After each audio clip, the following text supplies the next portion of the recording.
Rachel turned 61 last March. She lives in the same neighborhood as her colleague David. Same company, same title for most of their careers. David earned slightly more than her for about 6 of the last 30 years. Not dramatically more, maybe $8,000 a year on average above her salary across that whole stretch. Last spring, Rachel showed me a statement. Her investable net worth was $1.4 million. David retired 2 years before her and ran out of comfortable options at $510,000. Same neighborhood, roughly the same income, 30-year gap of $890,000. David isn't bad with money. He saved consistently. He had a 401k. He did most of what you're supposed to do. Rachel didn't earn more.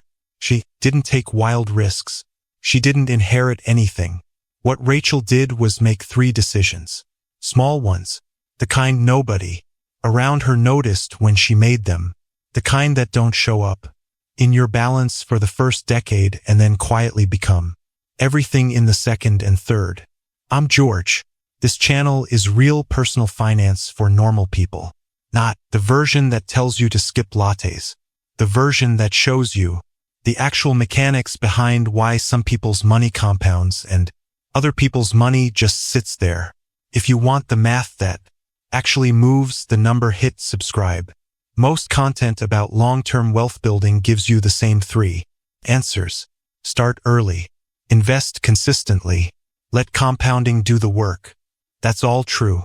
It's also incomplete in a way that costs people hundreds of thousands of dollars across a lifetime because it skips the part that actually determines whether compounding works for you or quietly works against you. Compounding is not automatic. It's conditional. It runs when 3 specific structural decisions are in place. When those decisions are made by default, which is what happens to most people, compounding still runs, just in the wrong direction. Fees compound. Tax drag compounds. Delay compounds. The math doesn't care which way it goes. It just runs. Rachel's 3 decisions weren't dramatic. She didn't move to a cheaper city. She didn't go on a financial diet for 5 years. She made 3 structural choices that changed which direction the compounding ran for the next 30 years. That's the whole story. Most people think of their savings as one thing. The money they have. It sits in a checking account or a savings account, and from there it goes wherever it needs to go. Bills, investments, emergencies. Everything flows from one pool. That structure has a cost most people never calculate. When your money sits in a single account or a loosely organized set of accounts with no defined function for each dollar, it does something specific. It gets spent. Not all of it, but consistently more of it than you intend, because money without an assigned job gets recruited for whatever job shows up next. The behavioral research on this is consistent. Per a 2024 study from the National Bureau of Economic Research, households that mentally and physically separate their money into accounts with defined purposes spend measurably less of their savings on unintended expenses than households that pool everything. The separation isn't magic. It's friction. Moving money between accounts takes one extra step, and that one step is enough to interrupt the automatic spend decision in roughly 30% of cases. Rachel made her account structure decision at 31.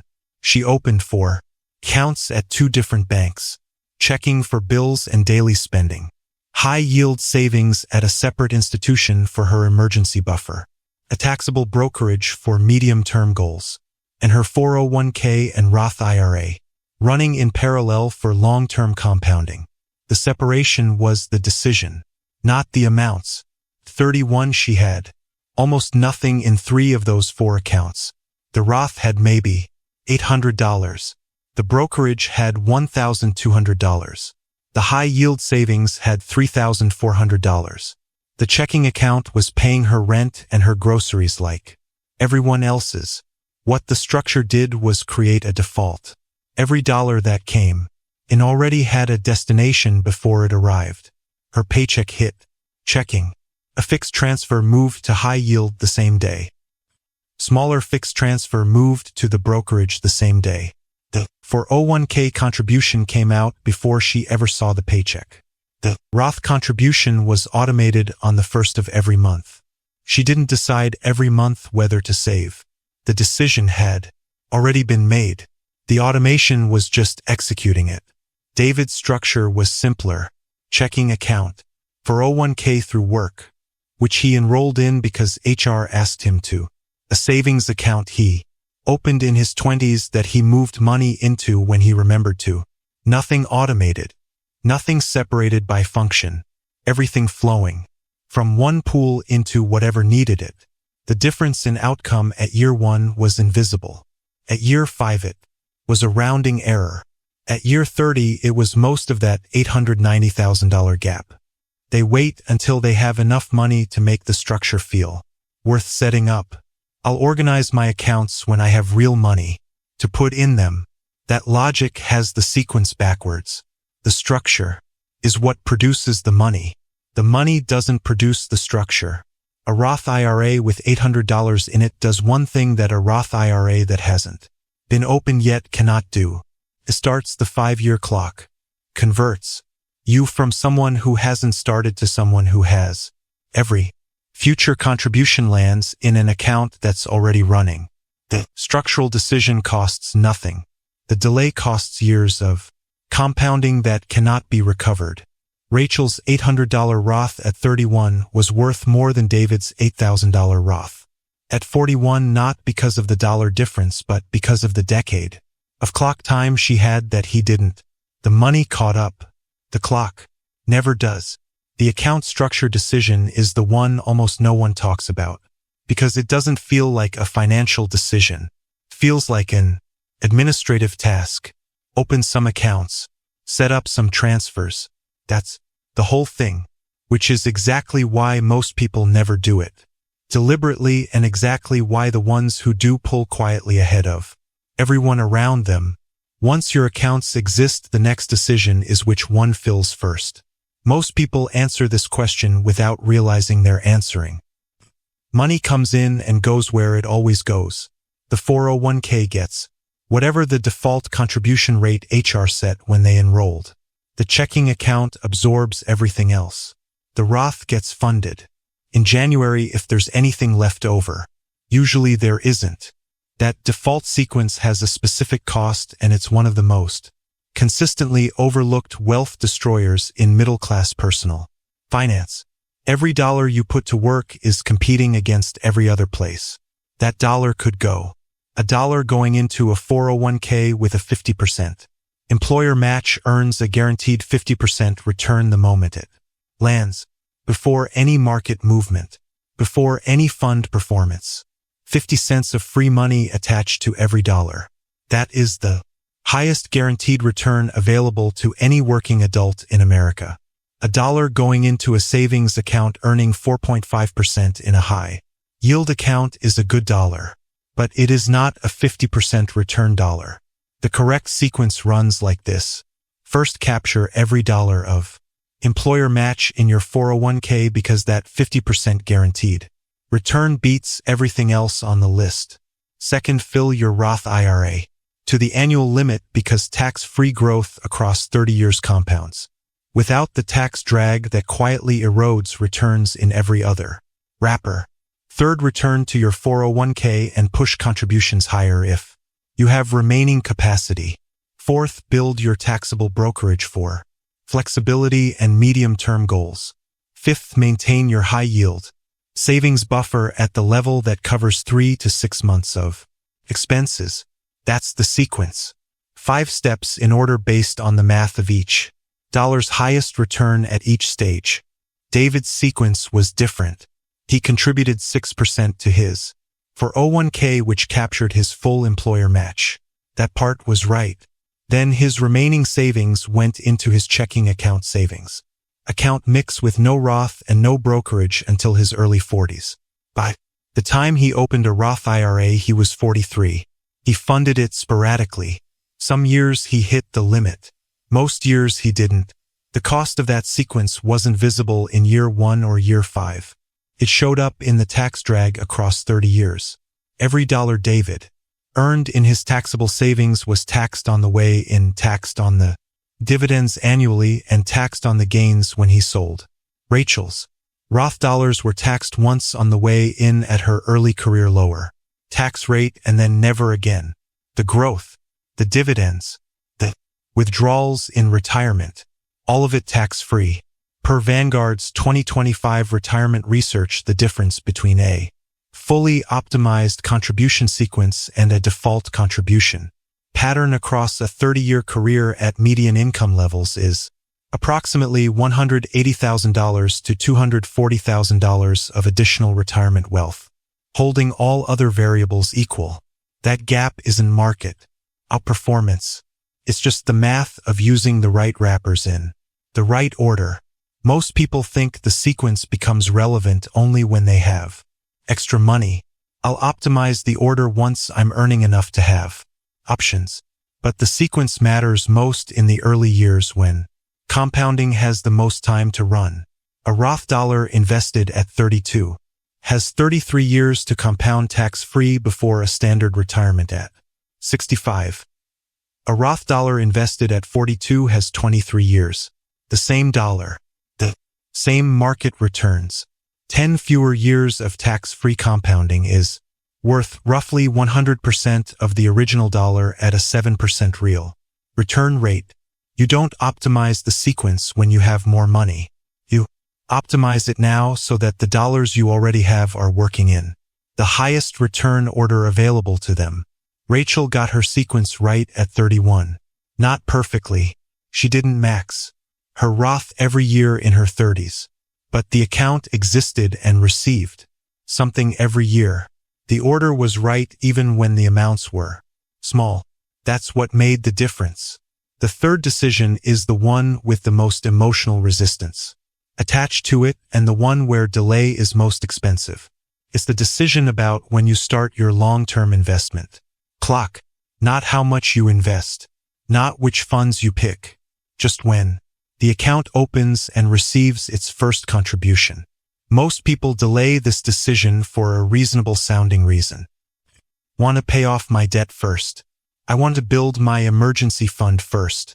I want to wait until I understand investing better. I want to wait until I can contribute a real amount. These reasons are all understandable. They are also all expensive. At a 7% real annual return, which is roughly the historical average of a broad market index fund, a dollar doubles approximately every 10 years. $1 at age 30 becomes $2 at 40, becomes $4 at 50, becomes $8 at 60, becomes $16 at 70. $1 at age 40 becomes $2 at 50, becomes $4 at 60, becomes $8 at 70. The 30-year-old's dollar became 16. The 40-year-old's dollar became 8. Same fund, same return, 10-year delay, half the outcome. That is not a small difference in timing. That is a permanent 50% reduction in what that dollar ever becomes. And it's not $1. It's every dollar that was delayed. Rachel made her timing decision at 29. She opened her Roth IRA with $500 she had saved from a work bonus. She put it into a single broad market index fund. She did not understand everything about investing. When she did it, she understood enough. The account was open. The clock was running. David made his timing decision at 38 when a coworker mentioned that he probably should have a Roth by now. He opened it. He funded. He picked reasonable funds. Everything he did after 38 was correct, but the clock had started 9 years late. 9 years of delay at the contribution levels David was capable of. In his late 20s and early 30s, which weren't large but weren't zero, is roughly $160,000 of compounded wealth he simply never had access to. Not because he made bad investments, because the clock didn't start. The most psychologically sticky trap is the "I'll start when I'm ready" trap. Ready feels like a real threshold. When the debt is gone.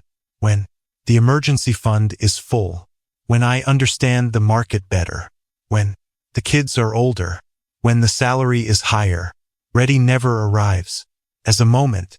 It arrives as a realization that you've been ready for years and the clock has been stopped the whole time. Per Fidelity's 2025 retirement savings analysis, the median age of first Roth IRA contribution among current account holders is 34. The median age at which those same account holders report wishing they had started is 27. A 7-year gap between when people actually start and when they wish they had. At median contribution levels, that 7-year gap represents approximately $90,000 to $140,000 of lifetime retirement wealth depending on income level. The right time to start was 10 years ago. The second right time is today. Not when the debt is gone. Not when the emergency fund hits. A round number. Today. With whatever is available. $100. $50. The dollar amount is not the point. The point is the clock. A Roth IRA that receives $100 today does something a Roth IRA that hasn't been opened yet cannot do. It makes you an investor. That identity shift is not soft or motivational. It's structural. The decisions you make in the next 10 years will be made by a person who has an investment account with money in it. That person makes different choices than the person who is planning to open one. Eventually, Rachel at 61 didn't have $890,000 more than David because she was smarter or luckier or more disciplined. She had it because at 29 she started a clock that ran for 32 years while David's clock started 9 years later and ran for 23. Each decision on its own produces a result. Together they produce a compounding system where each one feeds the next. The account structure decision creates the containers. Without the containers, money has nowhere specific to go and defaults to spending. The sequence decision fills those containers in the right order. Without the right order, money lands in lower return wrappers and pays unnecessary tax drag across decades. The timing decision starts all of it running as early as possible. Without early timing, even a perfect structure and perfect sequence produce a fraction of the outcome they're capable of. Most people have one of the three running. Some have two. Almost nobody stumbles into all three by default because none of them feel urgent. None of them produce visible results in the first year. All of them produce massive results in year 20 and year 30 and year 35 when it's too late to go back and make a different choice. Here are 3 questions you can answer today to know where you stand. First, do you have an account for every function your money needs to perform: daily spending, emergency buffer, medium-term goals, and long-term compounding, and is each one receiving an automated transfer on a fixed schedule? If the answer is no, the structure decision hasn't been made yet. Second, is your contribution sequence running in the right order? Employer match first, Roth to the limit second, additional 401k. Third, taxable brokerage fourth. If you're funding a taxable account before your Roth is maxed, the sequence is out of order and the tax drag is already running. Third, is there an investment account with your name on it that received a contribution this calendar year? If the answer is no, the clock hasn't started. Today is the day to start it. Rachel's statement last March showed $1.4 million. She told me she didn't feel like she'd done anything unusual across those 30 years. She felt like she'd just set things up once and mostly left them alone. That's the point. The 3 decisions don't require 30 years of discipline. They require 3 decisions made once and a system that runs without you. David's $510,000 isn't a failure. It's a comfortable retirement with some constraints, but it's also what 30 years of default looked like. Same income, same neighborhood, same general intention to do the right things, just without the 3 structural decisions that determine which direction the compounding runs. The decisions are available to anyone. They cost nothing to make. They just have to be made deliberately instead of by default. Tell me in the comments which of the 3 decisions you haven't made yet, or which one you made late and what it cost you. I read every one. Hit subscribe, and I'll see you there.